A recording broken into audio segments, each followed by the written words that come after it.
السلام علیکم ورحمۃ اللہ وبرکاتہ۔ اعوذ باللہ من الشیطان الرجیم، بسم اللہ الرحمن الرحیم۔ من احب للہ وابغض للہ واعطى للہ ومنع للہ فقد استکمل الایمان۔ صدق اللہ العلی العظیم۔ رب اشرح لی صدری ویسر لی امری واحلل عقدۃ من لسانی یفقہوا قولی۔ رب زدنی علما۔ جس نے کسی سے دوستی اور محبت کی تو اللہ کے لیے، اور دشمنی کی تو اللہ کے لیے، اور کسی کو دیا تو اللہ کے لیے، اور کسی سے روکا تو اللہ کے لیے، اس نے اپنے ایمان کو کامل کر لیا، یعنی وہ پورا مومن ہو گیا۔ تو یہ بڑی اہم آیت ہے اور یہ ہمیں بتاتی ہے اسلام کا اصلی معیار کیا ہے، اور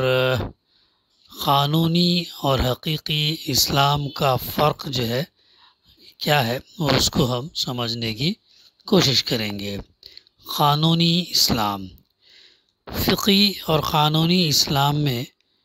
آدمی کے قلب کا حال نہیں دیکھا جاتا اور نہیں دیکھا جا سکتا،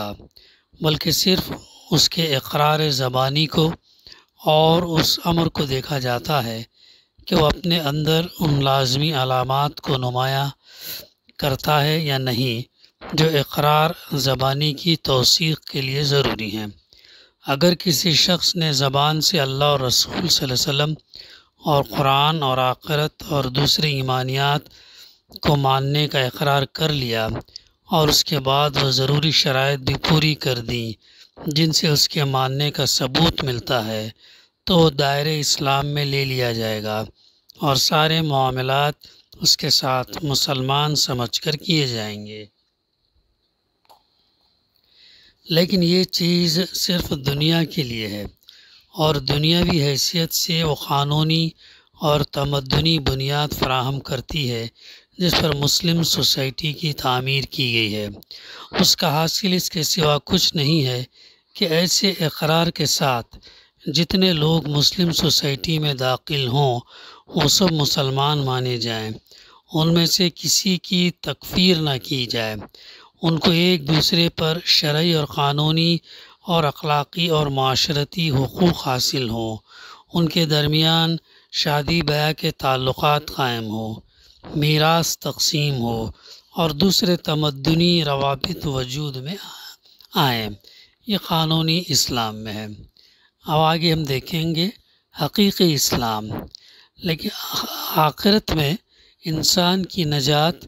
اور اس کا مسلم اور مومن قرار دیا جانا اور اللہ کے مقبول بندوں میں شمار ہونا اس قانونی اقرار پر مبنی نہیں ہے، بلکہ وہاں اصل چیز آدمی کا قلبی اقرار، یعنی دل سے اقرار، اس کے دل کا جھکاؤ اور اس کا برضا اور رغبت اپنے آپ کو بالکل ہی اللہ کے حوالے کر دینا ہے۔ دنیا میں جو زبانی اقرار کیا جاتا ہے وہ تو صرف قاضی شرع کے لیے اور عام انسانوں اور مسلمانوں کے لیے ہے، کیونکہ وہ صرف ظاہر کو دیکھ سکتا ہے، مگر اللہ سبحانہ وتعالیٰ انسان کے دل کو اور اس کے باطن کو دیکھتا ہے اور اس کے ایمان کو ناپتا ہے۔ اس کے ہاں انسان کو جس حیثیت سے جانچا جائے گا وہ یہ ہے کہ آیا اس کا جینا اور مرنا اور اس کی وفاداریاں اور اس کی اطاعت و بندگی اور اس کا پورا کارنامہ زندگی اللہ کے لیے تھا یا کسی اور کے لیے۔ اگر اللہ کے لیے تھا تو وہ مسلم اور مومن قرار پائے گا، اور اگر کسی اور کے لیے تھا تو نہ وہ مسلم ہوگا نہ مومن۔ اس حیثیت سے جو جتنا خام نکلے گا اتنا ہی اس کا ایمان اور اسلام خام ہوگا، چاہے دنیا میں اس کا شمار کیسے ہی بڑے مسلمانوں میں ہوتا رہا ہو اور اس کو کتنے ہی بڑے مراتب دیے گئے ہوں۔ اللہ کے ہاں قدر صرف اس چیز کی ہے کہ جو کچھ اس نے آپ کو دیا ہے وہ سب کچھ آپ نے اس کے راستے میں لگا دیا ہے یا نہیں۔ اگر آپ نے ایسا کر دیا تو آپ کو وہی حق دیا جائے گا جو وفاداروں کو اور حق بندگی ادا کرنے والوں کو دیا جاتا ہے۔ اور اگر آپ نے کسی چیز کو اللہ کی بندگی سے مستثنی کر کے رکھا تو آپ کا یہ اقرار کہ آپ مسلم ہوئے، یعنی یہ کہ آپ نے اپنے آپ کو بالکل اللہ کے حوالے کر دیا، محض ایک جھوٹا اقرار ہوگا جس سے دنیا کے لوگ دھوکہ کھا سکتے ہیں، جس سے فریب کھا کر مسلم سوسائٹی آپ کو اپنے اندر جگہ دے سکتی ہے، جس سے دنیا میں آپ کو مسلمانوں سے تمام حقوق مل سکتے ہیں، لیکن اس سے فریب کھا کر اللہ اپنے ہاں آپ کو وفاداروں میں جگہ نہیں دے سکتا۔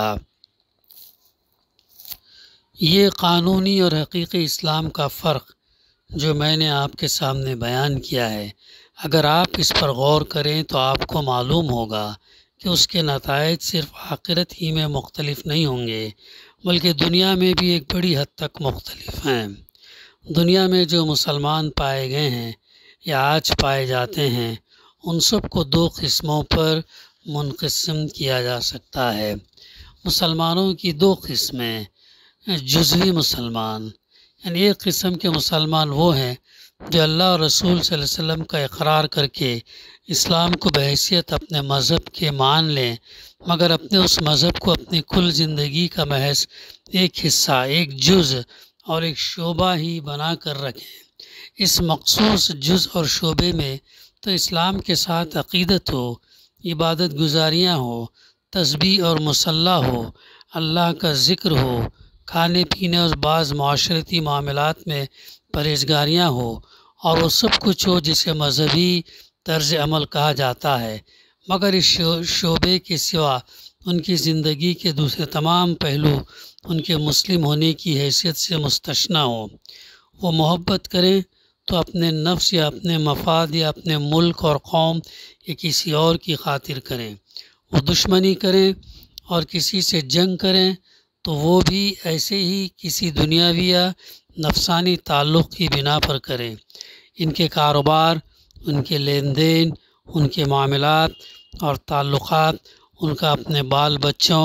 اپنے خاندان، اپنی سوسائٹی اور اپنے اہل معاملے کے ساتھ برتاؤ، سب کا سب ایک بڑی حد تک دین سے آزاد اور دنیاوی حیثیتوں پر مبنی ہو۔ ایک زمیندار کی حیثیت سے، ایک تاجر کی حیثیت سے، ایک حکمراں کی حیثیت سے، ایک سپاہی کی حیثیت سے، ایک پیشاور کی حیثیت سے ان کی اپنی ایک مستقل حیثیت ہو جس کا ان کے مسلمان ہونے کی حیثیت سے کوئی تعلق نہ ہو۔ پھر اس قسم کے لوگ مل کر اجتماعی طور پر جو تمدنی، تعلیمی اور سیاسی ادارے قائم کریں، وہ بھی ان کے مسلمان ہونے کی حیثیت سے خواہ جزئی طور پر متاثر یا منسوب ہوں، لیکن فی الواقع ان کو اسلام سے کوئی علاقہ نہ ہو۔ یہ ہے جزوی مسلمان، عارضی، ٹیمپرری، ظاہری دنیا جن کا مقصود ہوتا ہے۔ اب آگے نیکسٹ، پورے مسلمان۔ دوسری قسم کے مسلمان وہ ہیں جو اپنی پوری شخصیت کو اور اپنے سارے وجود کو اسلام کے اندر پوری طرح دے دیں، ان کی ساری حیثیتیں ان کے مسلمان ہونے کی حیثیت میں گم ہو جائیں۔ وہ باپ ہوں تو مسلمان کی حیثیت سے، بیٹے ہوں تو مسلمان ہونے کی حیثیت سے، شوہر یا بیوی ہوں تو مسلمان کی حیثیت سے، تاجر، زمیندار، مزدور، ملازم یا پیشہ ور ہوں تو مسلمان کی حیثیت سے، ان کے جذبات، ان کی خواہشات، ان کے نظریات، ان کے خیالات اور ان کی رائیں، ان کی نفرت اور رغبت، ان کی پسند اور ناپسند، سب کچھ اسلام کے تابع ہو۔ ان کے دل اور دماغ پر، ان کی آنکھوں اور کانوں پر، ان کے پیٹ اور ان کی شرمگاہوں پر اور ان کے ہاتھ پاؤں اور ان کے جسم اور جان پر اسلام کا مکمل قبضہ ہو۔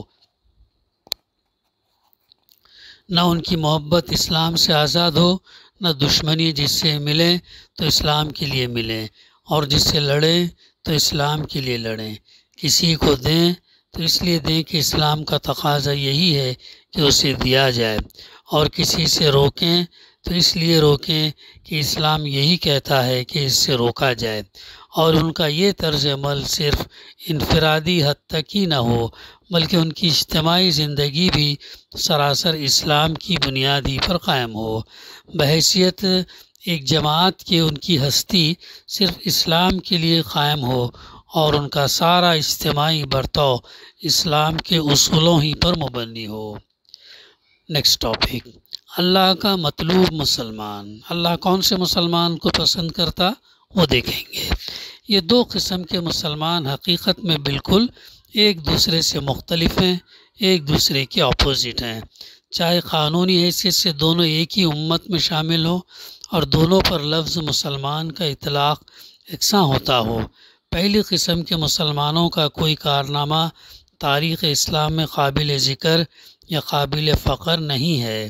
انہوں نے فی الحقیقت کوئی ایسا کام نہیں کیا جس نے تاریخ عالم پر کوئی اسلامی نقش چھوڑا ہو۔ زمین نے ایسے مسلمانوں کا بوجھ کبھی محسوس نہیں کیا۔ اسلام کو اگر تنزل یعنی ڈاؤن فال اگر نصیب ہوا ہے تو ایسے ہی لوگوں کی بدولت ہوا ہے۔ ایسے ہی مسلمانوں کی کثرت مسلم سوسائٹی میں ہو جانے کا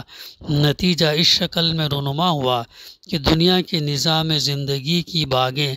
کفر کی قبضے میں چلی گئیں اور مسلمان اس کے ماتحت رہ کر صرف ایک محدود مذہبی زندگی کی آزادی پر قانع ہو گئے۔ اللہ کو ایسے مسلمان ہرگز مطلوب نہ تھے۔ اس نے اپنے انبیاء کو دنیا میں اس لیے نہیں بھیجا تھا، نہ اپنی کتابیں اس لیے نازل کی تھی کہ صرف اس طرز کے مسلمان دنیا میں بنا ڈالے جائیں۔ دنیا میں ایسے مسلمانوں کے نہ ہونے سے کسی حقیقی قدر اور قیمت رکھنے والی چیز کی کمی نہ تھی جسے پورا کرنے کے لیے سلسلہ وحی اور نبوت کو جاری کرنے کی ضرورت پیش آتی۔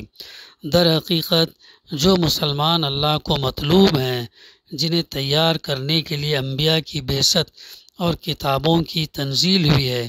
اور جنہوں نے اسلامی نقطہ نظر سے کبھی کوئی قابل قدر کام کیا ہے یا آج کر سکتے ہیں، وہ صرف دوسری ہی قسم کے مسلمان ہیں۔ دوسری قسم کے مسلمان کون؟ وہ جو پورے مسلمان ہیں، جو ظاہر میں باطن میں مسلمان ہیں، جو بھی کرتے ہیں اللہ کو راضی کرنے کے لیے، اللہ کو خوش کرنے کے لیے، نہ نام نمود شہرت یا اپنا کوئی نشو و نما وہ چاہتے ہیں، بلکہ صرف اور صرف ان کی غرض یہ ہوتی کہ اللہ کے کلمے کو بلند کیا جائے اور دین اسلام کو نافذ کیا جائے، جس معاشرے میں جس سماج میں رہتے وہاں پہ اسے نافذ کیا گیا۔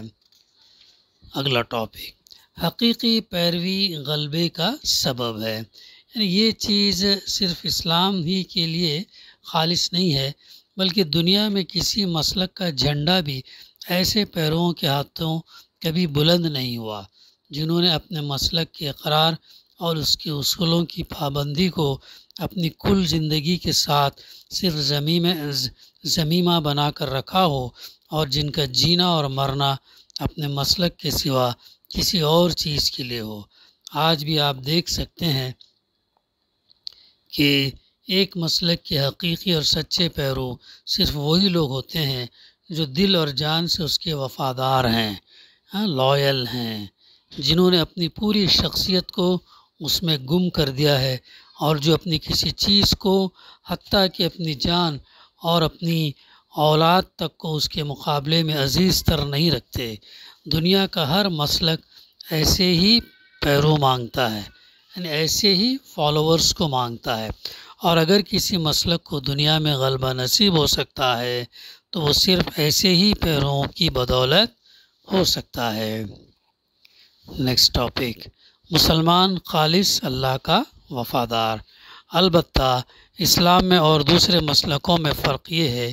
کہ دوسرے مسلک اگر انسانوں سے اس طرز کی فنائیت اور فدائیت اور وفاداری مانگتے ہیں تو یہ فی الواقع انسان پر ان کا حق نہیں ہے بلکہ یہ ان کا انسان سے ایک بھیجا مطالبہ ہے۔ اس کے برعکس اسلام اگر انسان سے اس کا مطالبہ کرتا ہے تو یہ اس کا عین حق ہے۔ وہ جن چیزوں کی خاطر انسان سے کہتے ہیں کہ تو اپنے آپ کو اور اپنی زندگی کو اور اپنی پوری شخصیت کو ان پر ترج دے، ان میں سے کوئی بھی ایسی نہیں ہے جس کافی الواقع انسان پر یہ حق ہو کہ اس کی خاطر انسان اپنے کسی شے کو قربان کرے، لیکن اسلام جس اللہ کے لیے انسان سے یہ قربانی مانگتا ہے وہ حقیقت میں اس کا حق رکھتا ہے کہ اس پر سب کچھ قربان کر دیا جائے۔ آسمان اور زمین میں جو کچھ ہے اللہ کا ہے، انسان خود اللہ کا ہے۔ جو کچھ انسان کے پاس ہے اور جو کچھ انسان کے اندر ہے سب اللہ کا ہے، اور جن چیزوں سے انسان دنیا میں کام لیتا ہے وہ سب بھی اللہ کے ہیں۔ اس لیے عین تقاضۂ عدل اور عین مقتضائے عقل ہے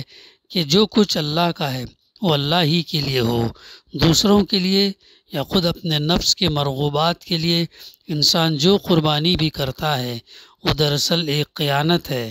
الا یہ کہ اللہ کی اجازت سے ہو، اور اللہ کے لیے جو قربانی کرتا ہے فی الحقیقت وہ ادائے حق ہے۔ لیکن اس پہلو سے قطع نظر کرتے ہوئے مسلمانوں کے لیے ان لوگوں کے طرز عمل میں ایک بڑا سبق ہے جو اپنے باطل مسلکوں کی خاطر اور اپنے نفس کے جھوٹے معبودوں کی خاطر اپنا سب کچھ قربان کر رہے ہیں اور اس استقامت کا ثبوت دے رہے ہیں جس کی نظیر مشکل ہی سے تاریخ انسانی میں ملتی ہے۔ کس قدر عجیب بات ہوگی اگر باطل کے لیے انسانوں سے ایسی کچھ فدائیت اور فنائیت ظہور میں آئے اور حق کے لیے اس کا ہزاروں حصہ بھی نہ ہو سکے۔ بڑے اہم نکات ہیں، غور سے ہمیں سمجھنا چاہیے۔ نیکسٹ ٹاپک، محاسبہ نفس۔ ایمان اور اسلام کا یہ معیار جو اس آیت اور اس حدیث میں بیان ہوا، میں چاہتا ہوں کہ ہم سب اپنے آپ کو اس پر پرکھ کر دیکھیں، ٹیسٹ کر کے دیکھیں اور اس کی روشنی میں اپنا محاسبہ کریں، انٹروسپیکٹ کریں۔ اگر آپ کہتے ہیں کہ آپ نے اسلام قبول کیا اور ایمان لے آئے تو دیکھیے کہ آیا فی الواقع آپ کا جینا اور مرنا اللہ کے لیے ہے؟ کیا آپ اسی لیے جی رہے ہیں اور آپ کے دل اور دماغ کی ساری قابلیتیں، آپ کے جسم اور جان کی ساری قوتیں، آپ کے اوقات اور آپ کی محنتیں کیا اسی کوشش میں صرف ہو رہی ہیں کہ اللہ کی مرضی آپ کے ہاتھوں پوری ہو اور آپ کے ذریعے سے وہ کام انجام پائے جو اللہ اپنے مسلم امت سے لینا چاہتا ہے؟ پھر کیا آپ نے اپنی اطاعت اور بندگی کو اللہ ہی کے لیے مخصوص کر دیا ہے؟ کیا نفس کی بندگی، خاندان کی، برادری کی، دوستوں کی، سوسائٹی کی اور حکومت کی بندگی آپ کی زندگی سے بالکل خارج ہو چکی ہے؟ کیا آپ نے اپنی پسند اور ناپسند کو سراسر رضا الہی کے تابع کر دیا ہے؟ پھر دیکھیے کہ واقع آپ جس سے محبت کرتے ہیں اللہ کے لیے کرتے ہیں، جس سے نفرت کرتے ہیں اللہ کے لیے کرتے ہیں، اور اس نفرت اور محبت میں آپ کی نفسانیت کا کوئی حصہ شامل نہیں ہے۔ پھر کیا آپ کا دنیا اور دنیا آپ کا دینا اور روکنا بھی اللہ کی خاطر ہو چکا ہے؟ اپنے پیٹ اور اپنے نفس سمیت دنیا میں آپ جس کو جو کچھ دے رہے ہیں اسی لیے دے رہے ہیں کہ اللہ نے اس کا حق مقرر کیا ہے اور اس کو دینے سے صرف اللہ کی رضا آپ کو مطلوب ہے، اور اسی طرح جس سے آپ جو کچھ روک رہے ہیں وہ بھی اسی لیے روک رہے ہیں کہ اللہ نے اسے روکنے کا حکم دیا ہے اور اس کے روکنے میں آپ کو اللہ کی خوشنودی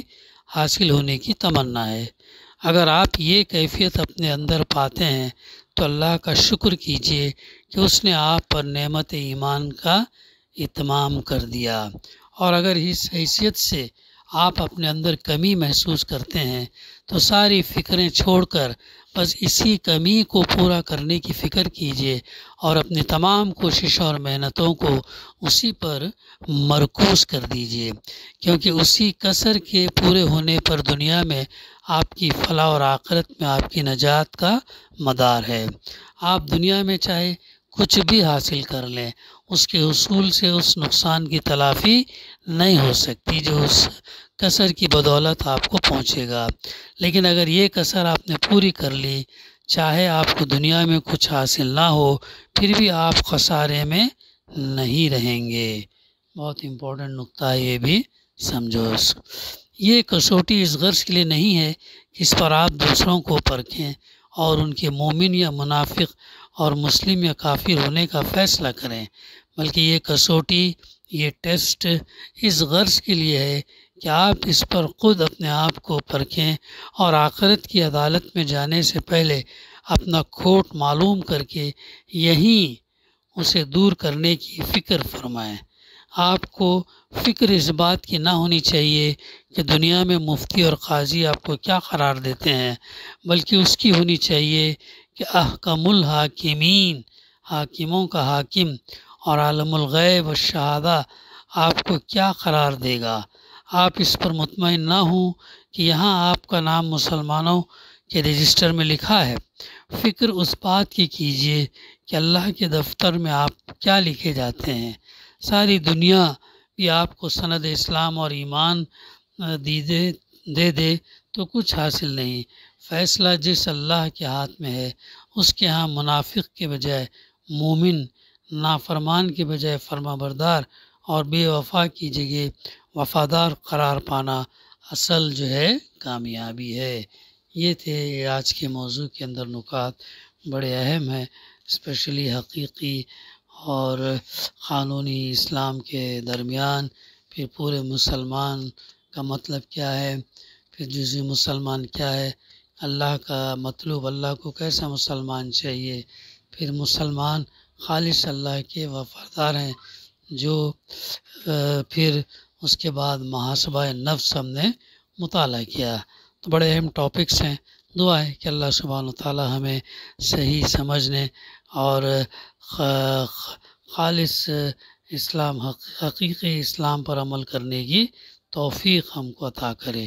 ربنا تقبل منا انک انت السمیع العلیم وتب علینا انک انت التواب الرحیم۔ صلی اللہ تعالی علی خیر خلقہ وعلی آلہ وصحبہ اجمعین۔ الحمد للہ رب العالمین۔